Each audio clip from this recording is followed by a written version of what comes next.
getting high from the furnace.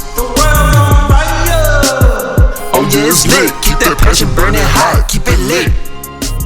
Light it up. Light it up. What's up, everybody? Y'all now tuned into another episode of Let's Rap with Kris Jamez, and I'm sitting here with Hercules. Hey, my guy Dexter here, man. How you doing, bro? I'm good. How you been doing? I've been doing good, man.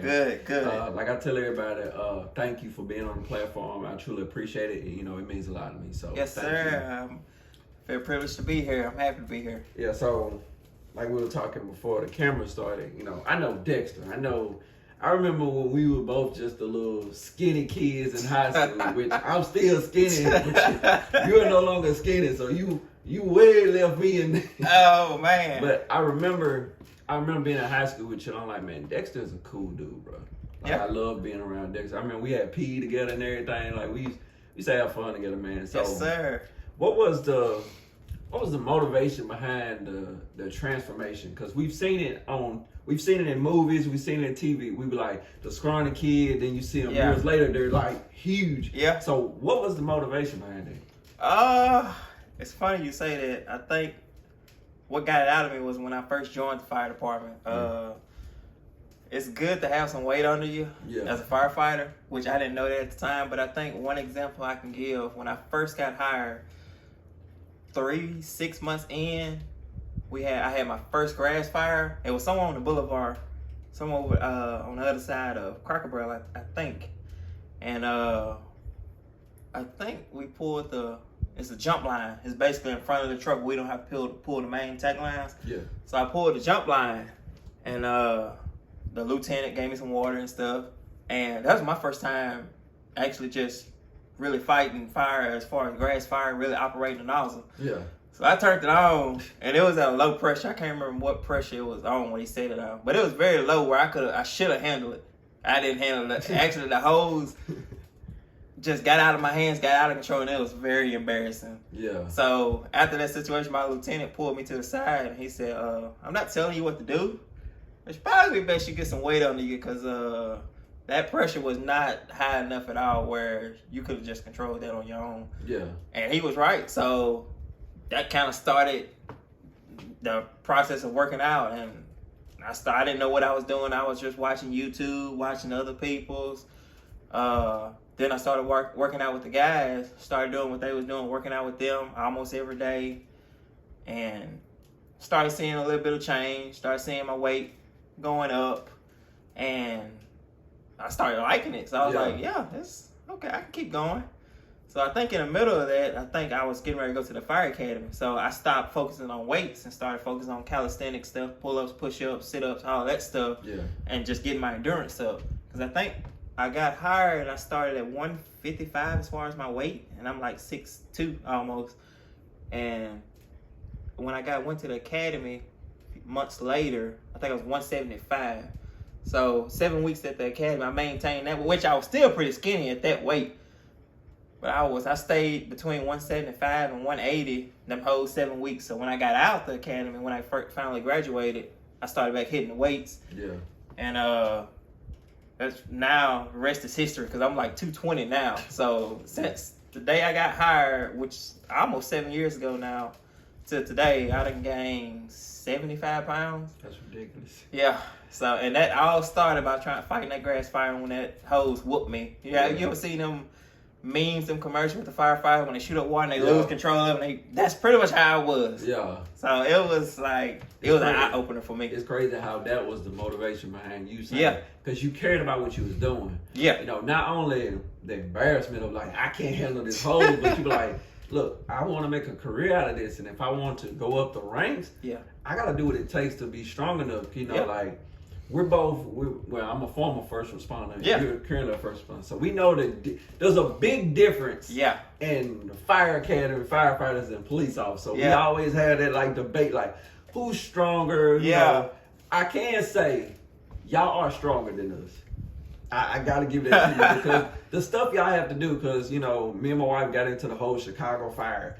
So like the uniform you got to wear alone is heavy. Then the boots, the hat, and all that. And then you got to contain that water pressure. Yeah. Then you got to climb ladders and pull people out of it. Like, you got to be strong to be a firefighter. It's a very demanding job. Like, most people see us, like, when they think of firefighting, like, oh, they don't do anything. Like, they sleep at night, they can chill on the couch and all that stuff. And don't get me wrong, like, Brookhaven it's not like Chicago, it's not like New York or nothing like that. Like, we're a pretty small town that's growing, but as far as our volume, as far as fires, has gone way down. Yeah. And the force of medicals has gone way up. So we could do, as far as Brookhaven, we do get a lot of downtime, but when it's time to work, it's time to work. Yeah. So like 3 or 4 shifts ago, we had a house fire, and that was actually on my shift, our first house fire in a few months. And the job teaches you never to be complacent. It's easy once you get out the fire academy, you're motivated, you're in the best shape of your life, and it's like, man, I can just roll with this. Yeah. But then, as you go on shift every 3rd day, and you check the truck, check your equipment, checking your gear, next thing you know, you're just sitting on the couch, laying down, just chilling, napping throughout the day, eat a heavy lunch. You start getting the itis where you just, all that fat you just ate and you about to sleep again. So it's very easy to get complacent as you do this every 3rd day as a career. And then you have that reminder where you get a bad car wreck or house fire, and you realize how out of shape you are in just that quick. So it's like, me, I don't want to be one of them people who have to be constantly reminded of the work that I have to put in. Yeah. So it's like, I love fitness. I love fitness through firefighting, so that's why I keep doing it even on my off days or whatever. And now I'm able to showcase as far as what we do with this competition called Firefighter Combat Challenge. And it's this competition for firefighters, and they travel from state to state in season between April and to October. Yeah. And I first done it 3 years ago. That's when I first did. I did like 3 competitions that year. And it's a reminder, because most firefighters you hear talk about it, or that you bring up to, like, man, you should do the individuals. That means doing the whole thing on your own. They finna say, hell no.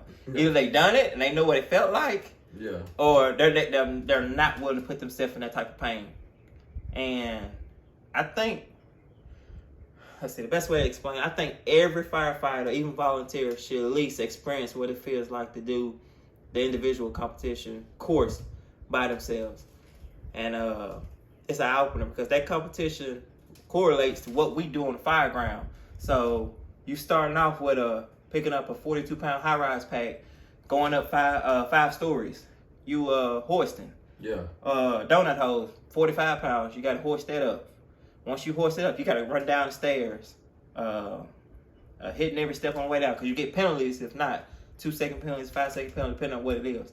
Once you get off the stairs, you got it's called a Kaiser, and it just simulates forcible entry for us. So it's 170-pound beam that you have to move 5 feet, I think. Yeah. And with a 9-pound shock mallet.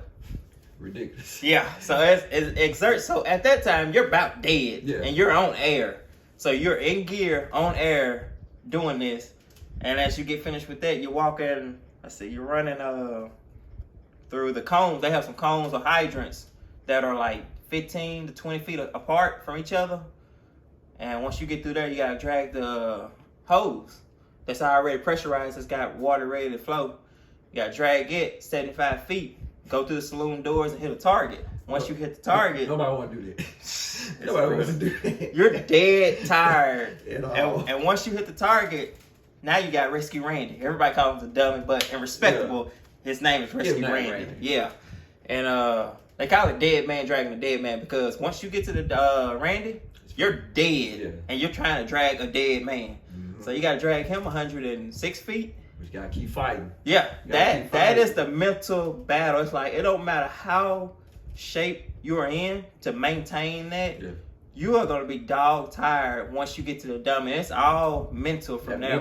Kick in, yeah. So it's like, I think my second competition, it was in Fort Pierce, Florida in 2018. I let the dummy whoop me, where I was doing pretty good. Well, I thought I was doing pretty good. I got to the Rescue Randy, and I think I had 35 feet left. and I was dog tired. Slipped and fell. Dummy fell right on me. It took me literally 30 seconds to get him off of me and to get him up. Once I got him up, I started going back. Yeah. Fell again. I was dog. Basically, I picked up the Rescue Randy it was like right at 2 minutes. May have been like 1:55. Yeah. When I got done picking up Randy for the third time to cross the line, my time was number 3:21. So I was dog tired. So I told myself, I am not letting that happen to me again. So, the competition we did last weekend, which was at the fairgrounds. This is the first time the competition came back to Mississippi in like 5-6 years. Wow. So I wanted to take advantage of that, and I was trying to spread the word where other local departments and stuff in the area to get a team together or whatever. And I was able to get a team together. But for my individuals, I was comparing times from this run to my last run, made some mental cues, even though I did hit a 13-second PR, but I was slow in some areas that I was faster 3 years ago. So it's like, I want to get better at this because I want to I want to get my time I want to get sub 2 minutes. That's the main thing. They say, ESPN calls it the toughest 2 minutes in sports. So it generally takes, as a first time, it takes between 2 to 5 minutes to actually finish it. But you got elite groups that can finish it. I think the world record right now is 1:14, 1:15. So you're doing all that I just named. That's ridiculous. You got somebody been in there 14. You got a guy that done that, and that's the world record right now. And they have something called the Lion's Den, and it's like an elite group where you hit a certain time, and you get like this member. It's called the Lion's Den, and you get like a Letterman. You get patches. You get like this little coin. It's just like your recognition of your hard work of you just dedicating yourself on the course. But they have it in age groups. So for me, 39 and under, so 18 to 29, 39, I have to finish that course in less than 100 seconds. So that's less than equal to 1:40 or less. Yeah, that's my goal. I think, for the women's in that age group, I think it's 3 minutes. Yeah. I think it's 3 minutes or 3:30, one of them. For the men, 40. In the 40 division, I think it's 2 minutes. So it ranges, it's different as far as the age groups. Yeah. But for me, I have to get under equal to 140 or less. And that is my goal that I'm chasing. Like, honestly, 114, 115 is very unrealistic for me. Like, ain't no way, not without the time and practice. Like, I would have to. You might get it. It's difficult, man. For me to do that, I would have to have the equipment as far as like somewhat access stairs. Like the only thing we got here is the School of Arts. As far as running the stairs, that's the closest thing we got. I don't really have nowhere to practice hoisting. We have a dummy. We're working on getting a Kaiser knife for our department, hopefully. Of course, I can work through cone stuff, but that takes a lot of dedication and time. And it's like I know, looking at the bigger picture, if I want to shoot for 115, I know that type of competition is not where you can just bite off more. You can pretty much bite off more than you can chew. Yeah. So it's like, okay, my goal, sub 2 minutes. All right, start chipping away, start working on weaknesses where I can get to sub 140, where I can get in the Lions Den. Mm-hmm. Once I do that, start chipping away and start doing more where I can get it even down lower. Yeah. And I think the first time I ran the course, it was 2:25. Second time, which when I fell with the dummy, it was 3:21. I was so pissed off at myself. Third time, I was doing well, but I was still moving too slow. I think I had penalties too, so I think it was like a 3:22. No, I mean a 2:22. Yeah. So I was like, wow, back where I started was that like, man. So I told myself, I feel like I'm in shape enough that I can get sub 2 minutes. Like I can knock 22 seconds off my clock, off the time, 23 seconds to get sub 2 minutes. And I didn't train last weekend, like coming up from this last weekend like I should. I think I trained like a month and a half getting ready for it when I should have been like 2 to 3 months probably training, getting up ready for it. Gotta keep training. Yeah, basically. I mean, you have an off season, but if you got one that you really trying to, like, I guess when it's in your home state, that you really want to show out. Like I should have been training early out for it, and I wasn't. So as I was training a month before, everything was going good. The day of the competition, which, like a long story short, I think I ran a 2:09, and I'm happy about that, but of course I'm not happy. I'm happy about that because it's progress. I knocked 13 seconds off my previous time, so that's a lot of time knocked out. So that's progress. But when I look back on the videos compared to other videos, my second run or the third run back in 2018, I got up the stairs. You saw the mistakes. Yeah, I got up the stairs 8-9 seconds faster than I did this past weekend. Yeah. I got down the stairs this past weekend slower than 3 years ago. But I got faster on Kaiser. I got faster on the hoist. I gotta get faster. Like I have my mental. Like most people when they see videos like that, they like they're happy because like that's a lot to do, and you finished it. And at least you got faster. But me personally, I put a lot of pressure and a lot of like. But don't forget about the age. Yeah, because that's one thing. That's one thing I had to learn when I went to the police academy. Yeah, like when I was 22, I could run a mile and a half in 7 minutes. I can't do that no more.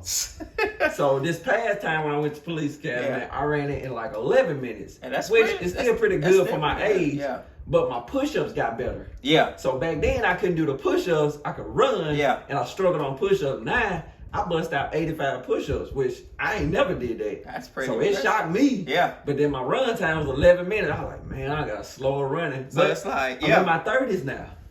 So I have to understand that, like, as your body change, you have to do what works better for you. Yeah. So by you're bigger now. So I know that was a big adjustment. Yeah. Because trying to run with that weight now. Yeah, it's a bigger adjustment. Like I think when I got hired at the fire department, we had to do a PT test. We had to do a mile and a half. We had to do so many push-ups, so many sit-ups, so many pull-ups. Mile and a half, at my weight, I was like 155 pounds. So I was like a gazelle. Yeah. Like I shot out the dark. Me and another guy who got hired, we had to run it together. We both ran it in right at 10:20, 10:30, mile and a half. That was my fastest mile and a half ever. Yeah. I struggled with the pull-ups. I was never good at pull-ups. I think I only got like maybe 3 or 4. Oh, come on. That's the most. That's crazy. Yeah, at that time, that's the most. Because I wasn't even working out. Let me take this moment to brag in front of a big guy. My most pull-ups is 22. Okay. So see, that's really good. So let me brag a little bit on it. The big guy can only get 3. But I started learning, like, y'all heavy. So when that weight drop and you try to bring it back. And pull-up is one of them things where if you don't use it, you lose it. See, now, even at my weight, I think the most I have done is 21. At this weight. Yeah. So, but that's been a couple of years ago. I think not too long ago I did 17 or 18 unbroken. Yeah. And I stayed with pull-ups because I love pull-ups. And it's just one of them things that if I don't do them, you're gonna lose them. Yeah. So I can't do 29. So I could get close. Like I said, last time I done them straight, it was 17 or 18.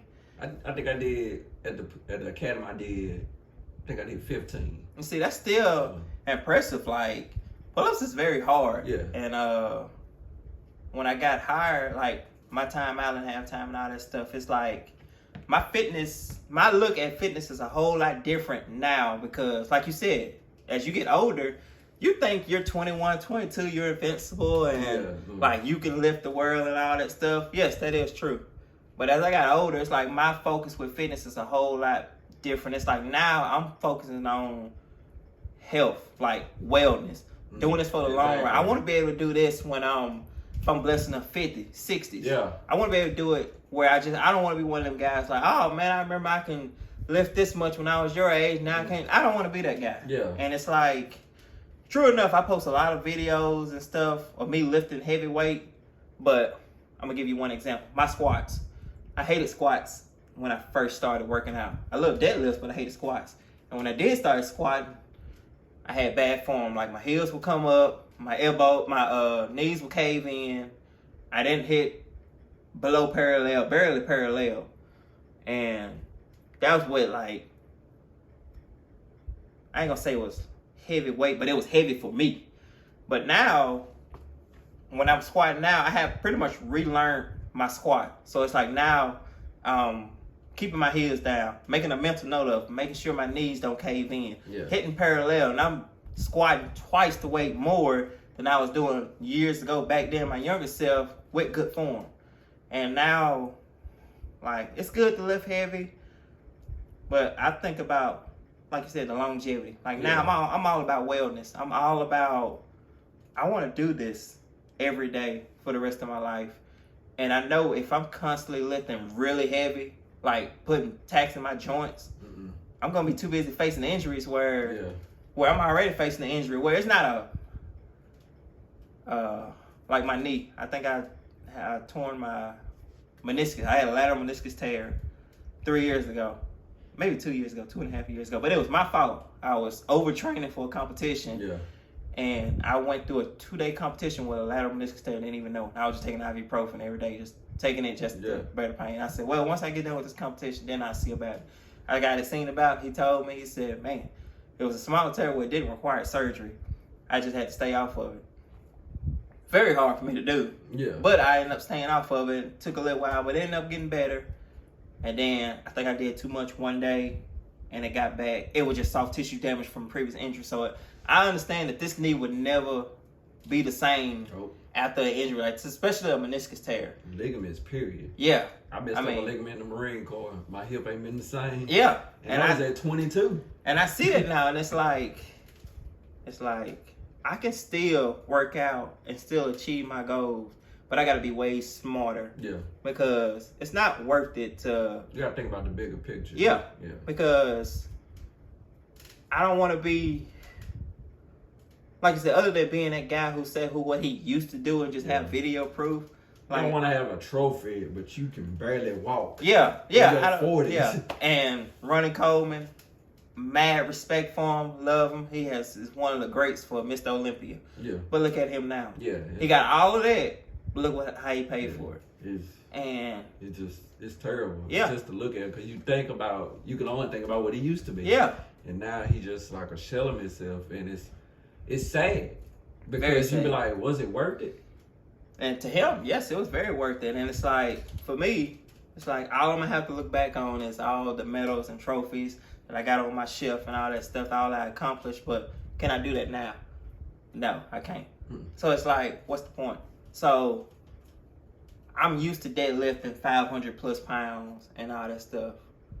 But as me getting older, I'm not finna be lifting.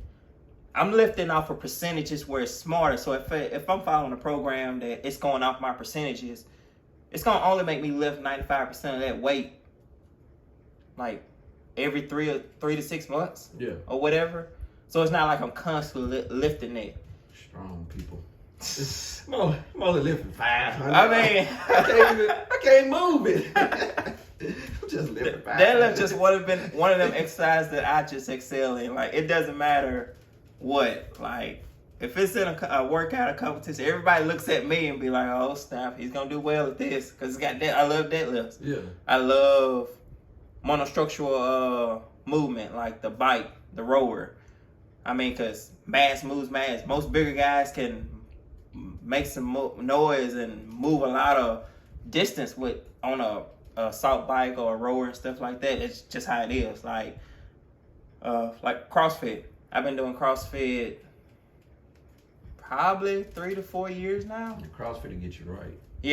And it's intense, but it'll get you right. It's intense, and that's why I learned more, because I thought I was in shape, but I was only doing bodybuilding stuff like your typical bench press, chest day, arm day, leg day, back day. I thought that I was in shape by that. No, that gets you that helped me out when I got into CrossFit, because CrossFit, when you know the basics and the strict movement, like strict pull-ups, strict press, military press, and all that stuff, that makes it easier for CrossFit, because muscle ups, it's one of them hard accomplishments in CrossFit to do. And it didn't take me long to learn it. Like, I had to learn the mechanics of it, but I had the strength for it.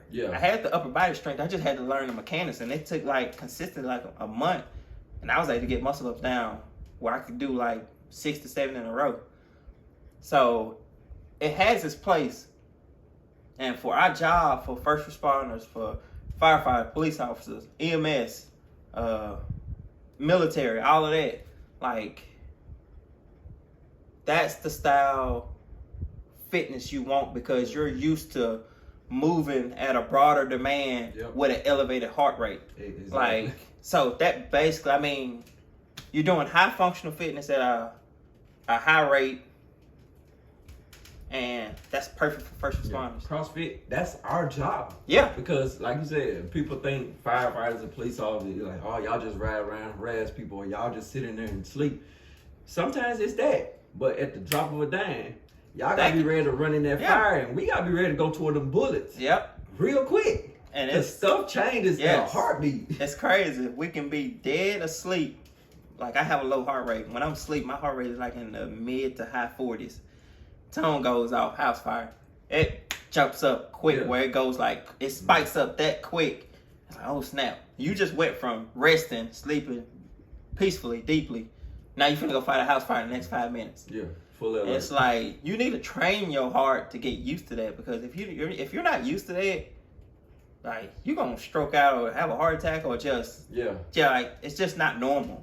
Yeah. So it's good for your body to be under some type of stress, some type of workout that gets your heart rate. And some people have their faults about CrossFit, like it gets you hurt, it's not good for the joints. And I feel like this. True enough, I had a lateral meniscus tear getting ready for a competition. No, it's working not. Out, period. Not good for the joints. So let's put that out there. Yeah. So it's like, that was my fault. As far as overtraining, I was working out 3 to 4 times, getting ready for a competition, when I wish I would have known better and would have done better. And I feel like most people who, powerlifters, or, you know, people that work out, people have shoulder injuries. Like, injuries is a part of fitness. That's no way around it. Yeah.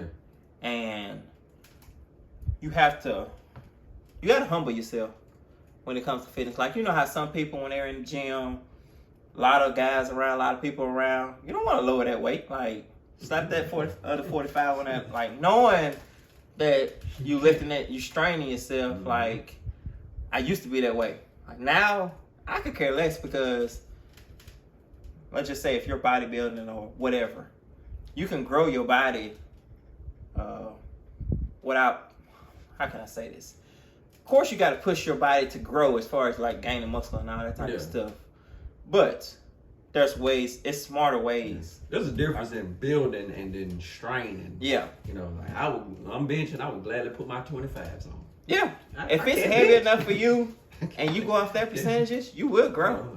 I see Dexter walking in. I'm not gonna slap no 45. I can't do that. No, but one thing I learned with fitness is being in shape depends on what you do. It's different, because me being an ex-Marine, I thought I was in the best shape until I tried MMA, and I was like, oh no, I am not in shape. Yeah. Because having to fight for 5 minutes is a long time. Yeah. To have to keep swinging and dodging hands. I was like, no. I walked out there drenched in sweat. And she was like, thought you was in shape. She was like, a lot of Marines have came in here and thought they could do it. I'm like, it's different. Oh, yeah. It's MMA, jiu-jitsu. Like, all of that is a whole different ball field. Like, I thought about jiu-jitsu, and I'm still thinking about it now. Yeah, I'm thinking about it with Dietrich. I'm probably going to do it. And, shout out Dietrich Clark. Oh yeah, dope guy. I just worked out this morning over there. Love it over there. But I've been thinking about trying jiu-jitsu out, because it's a different form. Like, I like trying new stuff. Yeah. I like challenging my body. I don't want to be complacent, and like, I know my biggest strengths right now in working out is I'm pretty strong. But I don't want to linger on my strength. I know I need to pay more attention to my weakness. So right now, I probably can only run 1.5 miles in probably 13 minutes. And some people still like say that's good, but no. Yeah. Because that's my weakness, is my endurance. Not to us. Yeah. We've seen better. Yeah. You know, to an average person, 13 minutes is pretty good for just just a average person, somebody who just works out every now and then. Yeah. But to first responders and military and people who do this, 13 is terrible to us. Yeah. Like, 13? Yeah. You be like, you ran 13? Like, was you moving? I like to be close to that 10, 11 minute range. And I know that's what I have to work on as far as my endurance, my conditioning, my heart. And I know a lot has to play with that because I have exercise-induced asthma. Like, I take an inhaler. I have to take an inhaler before I work out. At one point, I was taking like 3 medications just for my asthma. I had to take one before I work out. I had to take one in the morning and at night. It was a powdered inhaler. It's kind of almost like Advair. Yeah. But it's called Wixella. And then I had to take a pill. All of this is for my lungs. And I was like, man, like I don't like taking like that much medicine. So I was taking it at one point. I mean, I can't tell if it felt like it was heavy. I think it's more mental than anything. So I stopped taking all of it, and I just sometimes take the rescue inhaler before I work out. Sometimes I don't even take that. I just like... Because you can retrain your body. Yeah. And it's like... I love seeing guys like you saying, hey, I have asthma, but I'm a firefighter. Because that's one thing I learned as a coach. You know, I coach youth football, and I used to hate when the kids come out there with like, I got asthma. And they try to use it as their crutch or as an excuse. And I'm like, no, it's only an excuse if you make it one. Like, you're a full-time firefighter. You're like, I got asthma. And you running in buildings where the oxygen level is very low. Yeah. You know, I mean, we got all this Chicago fire. I was like, I got a newfound respect for Dexter. I've always respected him. Like, but the stuff y'all got to do, I'm like, nah. I run toward bullets before I run in that burning building. It's definitely, it's a stressful, high-demanding job, and it's crucial on the body. And it, like, what's that saying they say? When I started the job, you lose your right to be out of shape. So basically, firefighters, police officers, EMS, you lose your right to be out of shape because people are counting on you to save their life or property or loved one and all that. And you don't want nothing like your fitness to get in the way of that. Exactly. So... Because you might go in a burning building, you might have a person my side, but the next time you might have somebody your side. Yeah. So you got to still be able to like, hey, I can still save this person. You got to readjust. Yeah. But you can't be like, I can't lift him in a burning building. Yeah. You got to be like, hey, come on, let's go. You're right. And it's... But you love it, though. I love it. So what's the difference in, because I know I'm first responder, so, but I want, to the people who don't know, what is the difference in firefighting and in EMT? Let's see.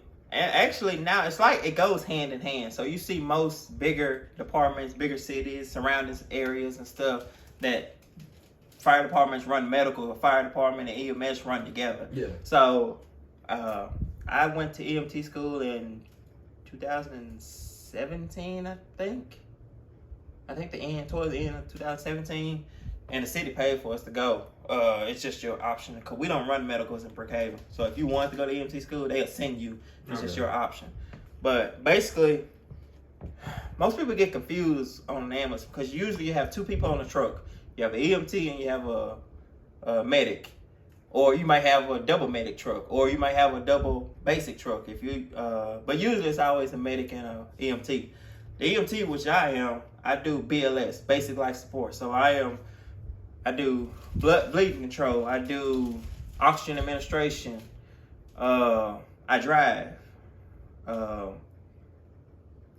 CPR. I help my medic. I do all of those are all in my scope of practice. Yeah. Paramedic is a higher level of care, ALS. They do the same thing we do, what I just named, but they're the ones pushing the drugs, intubating, starting IVs and stuff. They're usually the ones in the back while the other person is up front, which is like me driving. We learned that on Chicago Fire. Yeah. So you but usually, yeah, but sometimes you have a double medic truck, and where you got both of the medics working on you, and then one of them just gonna drive or whatever, and then you have a basic truck, which we don't run a double basic truck here in Brookhaven for KDMC, and that'll be considered a BLS truck because we still have the same scope of practice, and we don't have the scope or the practice to intubate or start IVs and all that type of stuff. So usually that's what usually how it is. Every time when I see people, they see me more on the ambulance than actually the fire department. So it's like, did you quit the fire department? I'm like, no. It's just that fire department work 24/48. So we work 1 full day. We're off 2 days. So in a month, we usually work about 9 to 10 days in a month. And most of the time, them days off, I'm pretty much on the ambulance. So it seems like I'm pretty much working more on the ambulance throughout the month. So it's like you never really see me at the fire department. You always see me on the ambulance. But I love it. It's one of them jobs where you either love it or you're going to hate it. Oh, yeah. Because that's first responders, period. Yeah, first responders. You either love doing this or you're going to hate your job. You don't get paid well, or as well as you think, unless you just work a crap load of a lot of overtime and stuff like that, which you can work yourself to the grave. You'll work yourself to hate your job. Pretty much. And you see some stuff like firefighting. I have seen burnt bodies. I have seen some stuff on the rig, very uncomfortable. But I have seen, in general, more stuff on the ambulance that it doesn't bother me anymore. Like, I think what bothers me more if it's something dealing with a child. I think that still bothers me. And I have to, like, it takes about a couple of hours or a day or so. But anybody else, or in general, seeing it over and over again, I mean, you work the call.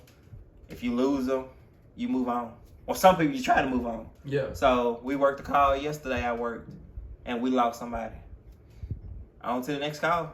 I mean, not being heartless, but it's like you have to deal with it in your own way. And like how I deal with stuff like that is comedy. Like watching TikTok videos or watching Kevin Hart, something funny, comedy. That's how most people deal with stuff. Some people deal with it as talking it out and stuff like that, or crying it out. Everybody has different ways of dealing with deaths and dealing with a bad call, and that's totally fine. Yeah, you have to decompress. You know. Yeah. I know.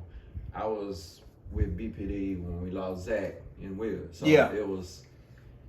It's hard to see. It's hard to walk on a scene and see two people wearing a uniform laid out. Yeah. So it was when that could have easily been you. Exactly. So it was like it brought it all back to focus. It was like, wow, we just lost 2 officers. Like you said, it could have been me. It could have been another officer. It's like it hit me hard, but I found a way to get through it. But that's one thing with first responders that I would love to promote more in mental health because of the things we do see. We see dead bodies. We see burnt victims. We see children being burnt or molested or stuff like that. And we have to suck it up and go to the next call.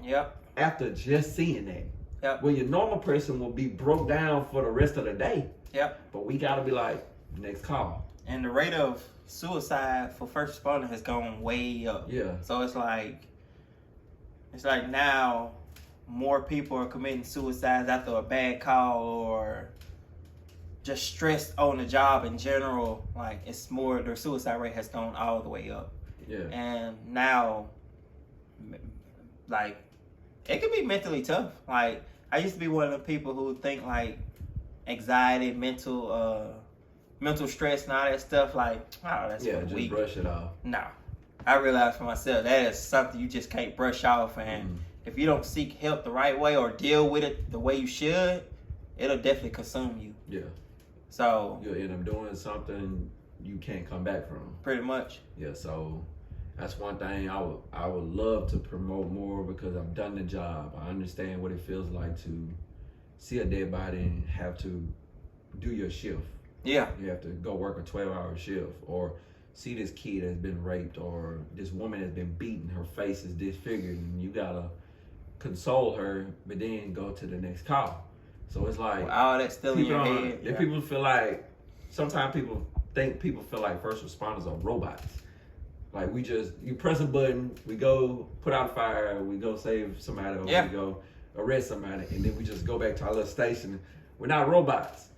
We're humans who have families.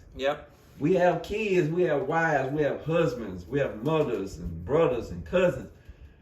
And we have to put our families to the side for your family. even if you say F you or spit in our direction or you can't stand us, but we still have to save you, which I'm pretty sure y'all don't get that. Y'all like superheroes. Y'all like celebrities in the town. People love fire, but people hate cops. Yeah. We know how it is, man. We understand it, But working in the medical side on the ambulance, I think we just get just as much backlash. Like, people, okay, I wouldn't say respect. People are more scared of cops. That are like, just for example, we're running a call and we're running lights and siren. We need you to yield over. They're not finna just yield over quick, fast, and in a hurry for a fire. No. Definitely not on the ambulance. But let a police car. See them blue lights. They see them blue lights. They getting over quick, fast, and in a hurry. I'm like, are you serious? Yeah. And it's like, I have gotten so much backlash, been talked about, called so many names, almost about spit on or whatever by a patient, and I just have to. Yeah, we just gotta deal with it, still take care of the patient, because at the end of the day, your job is still to take care of that patient. Exactly. No matter how they feel towards you. That's what people don't get. They don't get it. We can't stop. If I've been on calls with Caucasian people have called me the N-word, I still have to solve this problem. Yeah. Even though in the back of my mind I'm pissed off. Yeah. But I still have to be a law enforcement officer right now. Yeah. When I take this badge off, I get pissed off about it. Yeah. But right now, I work for the city of Brookhaven. You're right. And I have to take her. And that's the same way with y'all. Well, when you're an EMT, when you're a firefighter, y'all walk around like the Avengers. I see it every time y'all walk in a store, people just in awe of the firefighter. I'm like, why are you looking at them like that, bro? But we get it. We get it. A lot of people love firefighters. We gotta do the dirty work. We gotta handcuff people, and y'all just put out fires and say, the analogy, save cats and stuff like that. But but it's all good because we're all basically the same people. Yeah, because we're all for one purpose. Because if there's a burning building, and I know that you're in there, I'm coming in there too. Yeah, and you can't tell me that ain't my job. My brother in there. I know Dexter personally. That's my brother. Yeah. I'm going in that burning building. Regardless of what you say. Yeah. But that's how it's supposed to be. We're the same people. When there's a wreck, y'all there too. Yeah. We've been on a wreck together. We just stand there looking like we do the same thing. We're all supposed to work together. And I would love for people to start to, what I want to do is I want to get like more like seminars and stuff like that where first responders can come and talk to their city that you serve. Talk to Brookhaven, talk to Hazers or the city you work in. Talk to them and get them to see it from your perspective that you are human and that you care about them. They're not just a job. Yeah. Because when it becomes just a job, that's when you need to find something else to do. Yeah. Because you fighting fire, you love to do that. You don't just punch in and punch out. You love to do it. Yeah. And EMT, you love to do it. You love to help people. When it becomes to like, man, I gotta go to work today, that's when there's a problem. Yeah. And we have a lot of that. Yeah. First responders. Have a lot of that, and it's like it just go through the motions, or they say get complacent or stop learning, because the fire service, which is one of them career fields where you would never stop learning. And then if you feel like the day that you know everything about the fire service, that you have nothing else to learn, then that's the day that you should leave. Yeah. Because there's always something to learn. Still something to learn for me. So every shift is something different. Every shift I'm learning something or doing something to better my craft, better myself in general. So it's a never-ending feeling for me. I love that about you, man. We're getting toward the end. What I want to know is what is your life goals, and not just necessarily with your career. Like because what we're doing, man, we're two kids from Brookhaven High, man. Yeah. And we both have strived to be great in this world, not just to be Dexter and Kris, but to really leave a legacy once we both pass on. We want it to be where they remember us. I remember Dexter, and not just the firefighter. I remember Dexter. Yeah. So what are some of your life goals? I'm 30 now. Woo! I know. I can feel it, right? We feel it every time we say it. I want to be married, of course. Would love to have kids if that's the case. Just it's all in God's timing and plan. I'm just one of them ones where my age doesn't define when I should be married or something like that. Yeah. Like, but the ultimate goal, I want to have a family. I want to be that support system. I want to be a role model to kids and to the community without just being thought of as the firefighter or the guy that works out and does all these competitions and stuff like that. And I think my main goal is to change change every life one life at a time. So whether it's a child who sees me and says like, I want to be like him when I grow up, or I'm inspired to be like him, or I want to change my life for this person, then that's the ultimate goal that I can accept. Yeah. Because I'm here to inspire and change people's lives it doesn't matter if I'm doing it through my career or through fitness, or I just want to display that towards God, because I think that's a true talent of mine, which he gave me, that he wants me to display. Yeah. And I think that's my ultimate goal. Yeah, I appreciate that, man. And you've inspired more people than you think. Like, yeah, you inspired me. You know, you didn't inspire me to do fitness, but seeing how you took your life in your hands. You're like, I'm not gonna be the scrawny kid from school anymore. I'm gonna be who I want to be. I'm gonna truly live out this life as the person I want to be, and I'm comfortable with who I see in the mirror. So you motivated me to say, hey, I'm the skinny dude, I'm gonna be that, but I'm also gonna strive to be great in my career. You know, my career is music and stuff. So I work hard. I do music like you do fitness. Yeah. You know, so I'm constantly perfecting my craft. Yeah. Like you're constantly perfecting yours. So I appreciate you for that, you know, and yes, sir. I give you your flowers, man, because you deserve it, bro. Like, I've seen you grow. I've seen you grow, man. I'm extremely proud of you, man. And I'm just excited to see the stuff that you're going to do, you know, coming up in the future. I appreciate it. Hey, the only way is up, so exactly. I'm going to keep going up. Exactly. Anything else coming up for his competitions or stuff like that, or anything you just want people to know? As far as competitions, like the comeback challenge, now it's gonna be in Mississippi again next year in August. Okay. At the reservoir, which of course that's what I'm training for. Well, we'll be training for. We're gonna get sub 2 minutes. We're gonna get sub 2 minutes. Probably even get sub 140. Speak it. For the Lions Den. Speak it. I'm saying it now.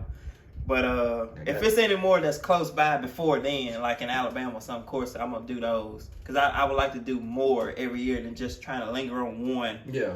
For once a year. But that CrossFit competitions, I kind of just took a break off of that. I'm pretty sure I'll probably do another one maybe early next year.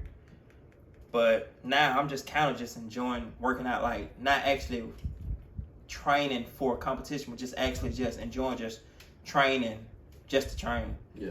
So I've been doing that, and it's been pretty fun, and just to, you know, learning about my body, and at the same time getting stronger and faster, and for my job purposes and stuff like that. So it's always the same for me. Working out. That's about it. That's the main I'm purpose. gonna start working out with you. Hey, come on. That would help me tremendously. Yeah. It's like David and Goliath working out. But man, I appreciate you being on the platform, man. I'm happy to be here. Love for you, man. Yes, You'll sir. forever be a brother to me, man. Appreciate that. Thank you for being here, man. Yes, sir. Thank you. This has been another episode of Let's Rap with Kris Jamez, and we are out. All right.